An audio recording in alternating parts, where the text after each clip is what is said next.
നമസ്കാരം. Tirurangadi today news അപ്ഡേറ്റ്സിലേക്ക് സ്വാഗതം. സ്കീമിലൂടെ പണിക്കൂലിയില്ലാതെയും പണിക്കൂലിയിൽ രജിസ്റ്റർ ചെയ്യാനും കൂടുതൽ അറിയാനും 908491 നിങ്ങളുടെ ഇഷ്ട സ്വർണ്ണമണിയാം ഇഷ്ടം പോലെ. മലബാറിന്റെ സാംസ്കാരിക വിദ്യാഭ്യാസ രാഷ്ട്രീയ ചരിത്രത്തിൽ നിന്ന് അടർത്തി മാറ്റാനാകാത്ത ഏടുകളാണ് മഖ്ദൂം പരമ്പരയുടേതെന്നും മഖ്ദൂം വംശജരുടെ ക്രാന്തദർശിത്വവും അനുഭവസമ്പത്തും സാമൂഹിക തത്പരതയും ശ്രദ്ധേയമായിരുന്നുവെന്നും ഹജ്ജ് വഖഫ് ന്യൂനപക്ഷ ക്ഷേമ വകുപ്പ് മന്ത്രി വി അബ്ദുറഹ്മാൻ പറഞ്ഞു. ലോകത്തിന്റെ പല ഭാഗത്തു നിന്നുമുള്ള പണ്ഡിതർ മതത്തെയും വിജ്ഞാനത്തെയും വ്യത്യസ്ത തലങ്ങളിലേക്ക് ഒതുക്കി നിർത്തുവാനും സാധാ ജനങ്ങളെ വിജ്ഞാന സമ്പാദനത്തിൽ നിന്ന് അകറ്റി നിർത്താനും ശ്രമിച്ചപ്പോൾ വിജ്ഞാന സമ്പാദനം വിശ്വാസികൾക്ക് തിളക്കമേകുന്ന ഒന്നാണെന്ന് തെളിയിച്ച പ്രവർത്തനങ്ങളിൽ ഏർപ്പെട്ടവരായിരുന്നു മഖ്ദൂമുകൾ എന്നും മന്ത്രി പറഞ്ഞു. മഖ്ദൂം ഫാമിലി അസോസിയേഷനും തിരുരങ്ങാടി PSMO കോളേജ് ചരിത്ര വിഭാഗവും സംയുക്തമായി സംഘടിപ്പിച്ച മഖ്ദൂമിയം കോൺഫറൻസ് ഉദ്ഘാടനം ചെയ്ത് സംസാരിക്കുകയായിരുന്നു അദ്ദേഹം. പിറന്ന മണ്ണിൽ അതിക്രമിച്ച് കയറി അധികാരം സ്ഥാപിച്ച പോർച്ചുഗീസ് അധിനിവേശത്തോട് പൊരുതി നിൽക്കാൻ സാമൂതിരിക്ക് പിന്നിൽ അഭിമാനമുള്ള ജനതയെ പോരാട്ടത്തിനായി അണിനിരത്തുവാൻ അക്ഷീണം പ്രയത്നിച്ച ഒരു മത പണ്ഡിതനായിരുന്നു ഷെയ്ഖ് സൈനുദ്ദീൻ മഖ്ദൂം. കേരള മുസ്ലിങ്ങളുടെ മത സാമൂഹിക ജീവിതത്തെ ഏറെ സ്വാധീനിച്ചവരായിരുന്നു ഷെയ്ഖ് സൈനുദ്ദീൻ മഖ്ദൂമുമാർ. പൊന്നാനി വലിയ പള്ളി സ്ഥാപിച്ച് അവിടെ പള്ളി ദർസ് സ്ഥാപിച്ച ഷെയ്ഖ് സൈനുദ്ദീൻ മഖ്ദൂം ഒന്നാമനാണ് അതിൽ ആദ്യത്തേത്. പോർച്ചുഗീസുകാർക്കെതിരായ പോരാട്ടത്തിൽ സൈനുദ്ദീൻ മഖ്ദൂം ഒന്നാമന്റെ പുത്രൻ ഷെയ്ഖ് അബ്ദുൽ അസീസ് മഖ്ദൂം പ്രമുഖ പങ്കുവഹിച്ചു. ഷെയ്ഖ് സൈനുദ്ദീൻ മഖ്ദൂം ഒന്നാമന്റെ മൂന്നാമത്തെ പുത്രനായ ഷെയ്ഖ് ഗസാലിയുടെ മകനാണ് ഷെയ്ഖ് സൈനുദ്ദീൻ മഖ്ദൂം രണ്ടാമൻ. 15-16 നൂറ്റാണ്ടുകളിലെ കേരളത്തിന്റെ സാമൂഹിക ജീവിതത്തെക്കുറിച്ച് ലോകപ്രശസ്തമായ അറബി ഗ്രന്ഥം തൂഫത്തുൽ മുജാഹിദീൻ രചിച്ചത് സൈനുദ്ദീൻ മഖ്ദൂമായിരുന്നു. കേരളത്തെക്കുറിച്ച് എഴുതപ്പെട്ട ആദ്യ ചരിത്ര ഗ്രന്ഥം കൂടിയായിരുന്നു ഇത്. പൊന്നാനി പള്ളിയിലെ 4 ചുമരുകൾക്കുള്ളിൽ ഇരുന്ന മതഗ്രന്ഥങ്ങളുടെ അധ്യാപനം മാത്രമല്ല, പള്ളിക്ക് പുറത്തെ നാനാ ജാതിമത വിഭാഗങ്ങളുടെ സമര പോരാട്ടത്തിന് പോരാട്ടമുഖത്ത് നിന്ന് തന്നെ ഊർജം പകർന്ന അതുല്യ നക്ഷത്രങ്ങളായിരുന്നു മഖ്ദൂമുമാർ എന്നും മന്ത്രി അബ്ദുറഹ്മാൻ പറഞ്ഞു.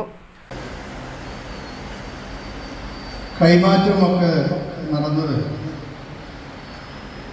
അന്ന് മഖ്ദൂം ഒന്നാമനും രണ്ടാമനുമൊക്കെ ഉള്ള കാലഘട്ടത്തിൽ അറബി മലയാളം എന്ന ഭാഷയിലാണ്.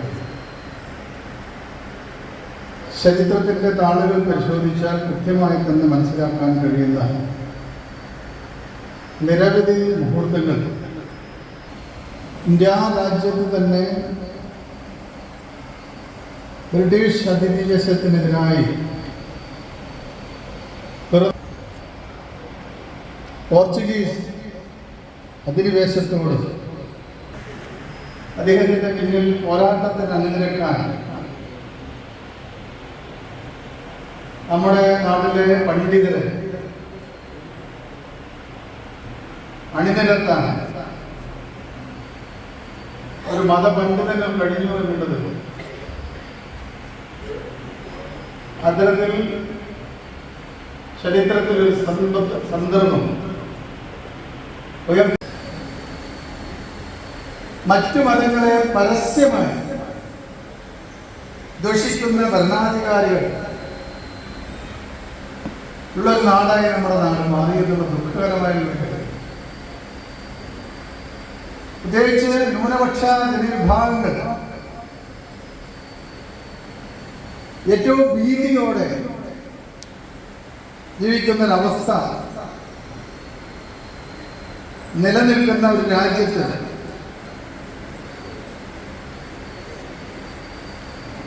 ഈ ഇന്നിൽ നിന്നുകൊണ്ടായിരിക്കണം നമ്മൾ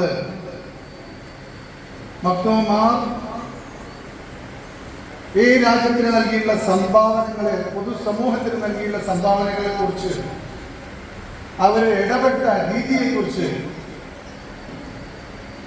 മനസ്സിലാക്കി കൊടുക്കാനും ശ്രമിക്കേണ്ടത്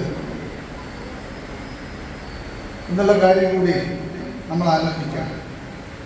PSMO കോളേജ് ഓഡിറ്റോറിയത്തിൽ നടന്ന പരിപാടിയിൽ സ്വാഗത സംഘം chairman Tirurangadi municipal chairman KP Muhammad Kutty അധ്യക്ഷത വഹിച്ചു. പാണക്കാട് സയ്യിദ് അബ്ബാസ് അലി ശിഹാബ് തങ്ങൾ മുഖ്യാതിഥിയായി.